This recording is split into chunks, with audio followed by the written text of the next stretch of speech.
Yo, what up? It's Aaron Moses, and this video is 5 reasons why a woman cannot raise a boy and to be a man. Now, this is for all the women out there who are just fighting and struggling to change this boy into a man easily and don't know why they are failing. You don't know why your child is acting up. You don't know what's going on. You don't know how to do. You don't know what you're doing, and I'm gonna tell you why you don't know what you're doing. This is for all the women who want to get surrogate moms and go to sperm banks and just have their child all by themselves with no man because you have issues, right? If you do that, you have issues. It's a fact. Google it, right?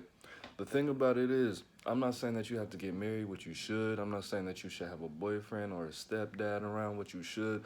But at the same time, you still need to have some kind of masculine reinforcement behind you. A brother, you know, an uncle, some cousins, a granddad, somebody. You cannot do it by yourself.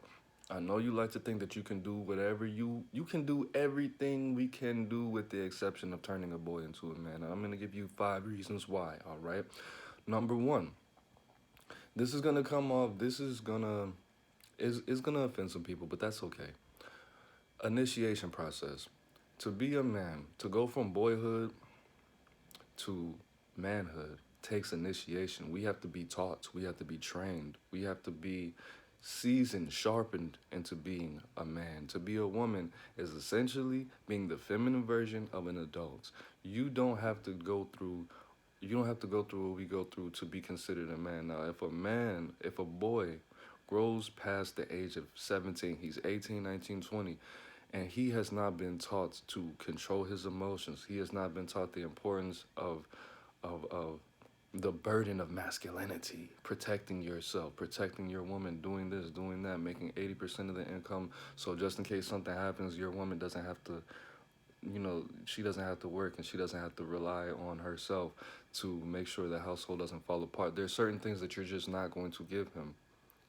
There are certain steps that it takes. Now, when a male grows into 18, 19, 20, and he is under his mother's rulership and leadership, and he acts like her too much and does what women typically do, such as gossiping, such as lying, such as being manipulative, such as not taking responsibility and accountability, such as being entitled to certain things. I'm not saying all women do that, but it's more typical for the feminine part of the species to do that. He's not a man, Damon.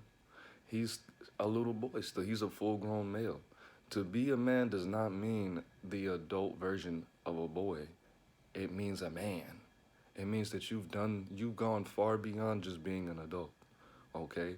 To be a woman, it comes with people responding to you sexually. Okay? It comes with you getting your period. It comes with you being around in certain elements and not necessarily being initiated or tested. Your initiation is your ovulation. I mean your menstruation cycle. That's what it is. You going through certain things that are inevitable, but the inevitable is not gonna. There is no inevitable when it comes to boyhood and the transition into manhood. It has to be trained into somebody. It has to be taught. Okay, manhood is not inevitable, while womanhood is. Okay, to put it simply. Number two, you don't act like a man. You know why? Because you're not a man. You have to show this child what to do, how to respond in certain situations, how certain conversations and certain outcomes should be attained. I'm not saying all women do this, but if there's a problem with your service, as a woman, you might respond emotionally, you might get frustrated, you might be angry, you might start to insult, shame, and come at the person who made a mistake a specific way.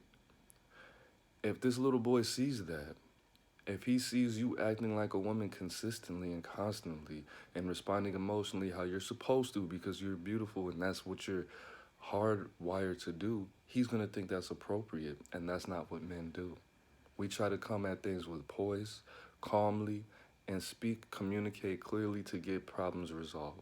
And the fact that you don't do that, even if you do that, you're still going to talk to that person like you're a woman and that person is whoever they are, whatever gender they are. You're going to communicate like a woman because that's what you're supposed to do. I'm not saying that you're gonna be you can have the most logical, rational conversation with somebody, but it's still like a woman, okay? You're still going to prepare for your day like a woman. You're still going to prepare your meals like a woman. You're still going to take care of your body like a woman. I'm going to tell you something, bros. My dad moved away from me when I was like 5 or 6 years old to Atlanta, and I mostly had my grandmother, my mom, and my auntie around. Okay, up until I moved until when I was like 10 years old. When I was 8 years old, my auntie came into the bathroom, and what was I doing? Shaving my legs, and she said, "Aaron, why are you shaving your legs?" And I said, "Because they're hairy." And she said, "You're a boy. They're supposed to be hairy." My auntie, another day, was helping me get dressed. She was helping me pick out my clothes. And she said, "Aaron, it's hot outside. You don't have any shorts?" I said, "No, I don't want to wear shorts." I was very effeminate when I was a child. You might even be able to see it in in my mannerisms and certain things I say, how I speak even. But she said, "Aaron, you don't have any shorts?" I said, "I don't like to wear shorts." And she said, "Why don't you like to wear shorts, Aaron?" And I was like, "Because I have scars on my legs and they're ugly." And she said, "Aaron, little girl, Aaron, you young lady, you are supposed to have scars on your legs because you're a little boy. And it's okay. Nobody's going to judge you." Things like that. Things like that, bro.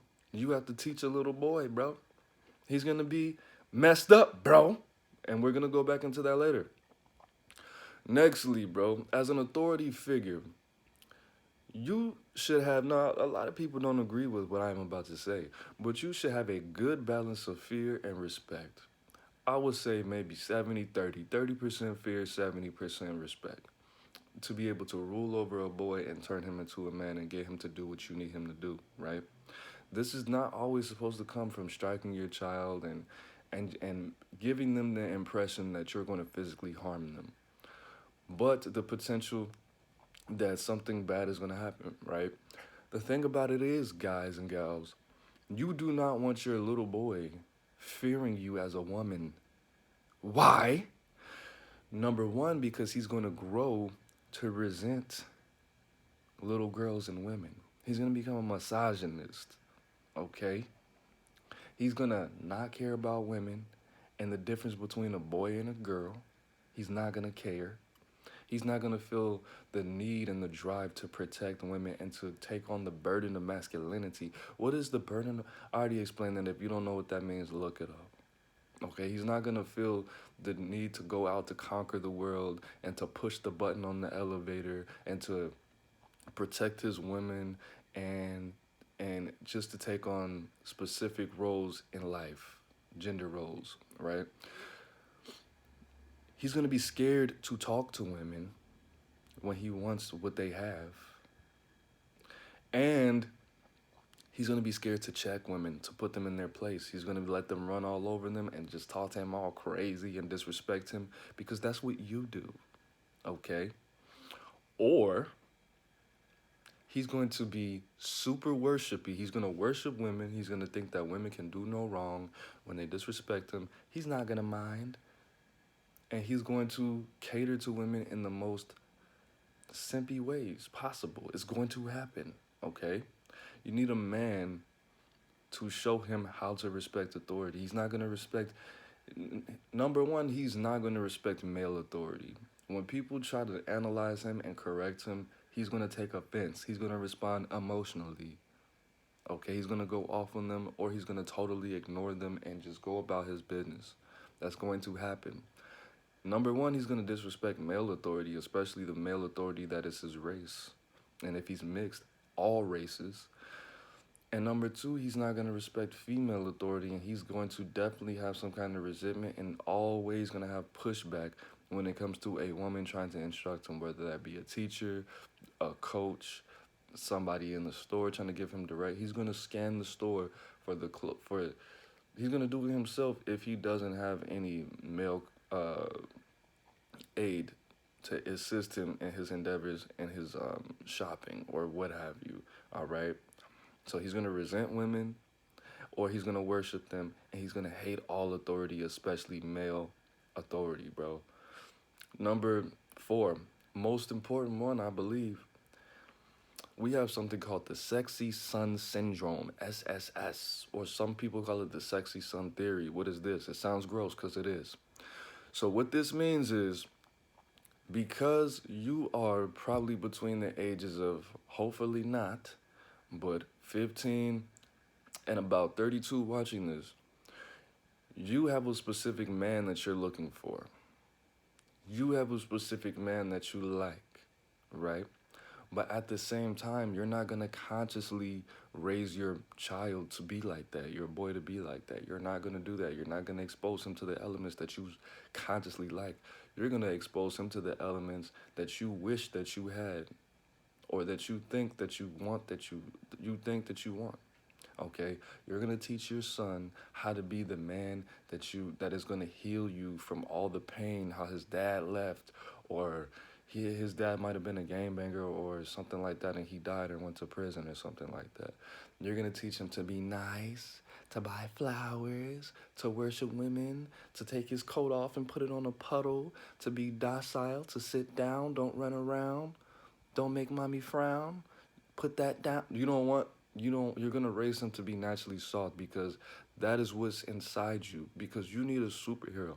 You need somebody to come pay all these bills, teach your child to be like, um to have great manners, and to speak a specific way, and to act a specific way.